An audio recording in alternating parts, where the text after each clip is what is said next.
ఏం పని చేస్తుంటారు? బేల్దారి పని పోతాం. ఎంత వస్తుంది రోజుకి? రోజు నాకు 700 వస్తుంది. 700 వస్తుంది. ఇప్పుడు భోజనానికి ఎంత ఖర్చు అవుతుంది మీకు? 5 రూపాయలు, 5, 10 సాయం. నార్మల్గా ఒకవేళ అన్నా క్యాంటీన్ లేకపోతే ఎంత ఖర్చు పెట్టాల్సి వస్తుంది మీకు? రోజు 100 అవుద్ది. అంటే 700 కూల్లో 100 రూపాయలు భోజనంకే పోతుంది. కేవలం ఇప్పుడు 5 రూపాయలతోనే అయిపోతుంది కదా. ఎట్లా ఉంది? 5 రూపాయలకు భోజనం ఇస్తున్నారు, ఓకే. ఎలా ఉంటుంది భోజనం? బాగుంది. ఏదో 5 రూపాయలకు పెడుతున్నామని ఏది పెడితే అది పెట్టేస్తారు. నీట్గా ఉంది భోజనం. ఏ రకాలు పెడుతున్నారు? అదే పప్పు ఒకటి, పప్పు సాంబారు, పెరుగు, కూరగాయ, చాలా 4 రకాలు. కూలి పని చేసే వాళ్ళకి కానీ ఎవరికైనా ఉపయోగమైన ఈ పథకం ఏం చెప్తారు? చంద్రబాబు గారు మీకోసం ఈ పథకం పెట్టారు కదా, అంటే ఇంతకుముందు ప్రభుత్వం దీన్ని కంటిన్యూ చేయలేదు. ఆయన వల్ల ఎంతోమంది అన్నం తింటున్నాం.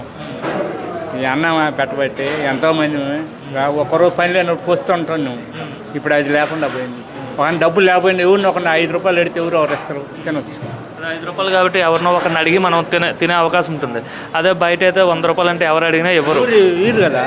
ఇప్పుడు అన్నం తినబట్టి పెట్టబట్టి అందరు తింటా ఉంటారు కొంచెం ధర్మంగా.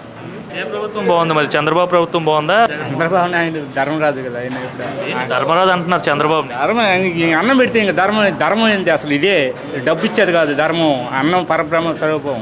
ధర్మం అంటే ఇదే. అన్నదానం అంటే ఏంది? అన్నం దీనికోసమే కదా మనం బతికేది.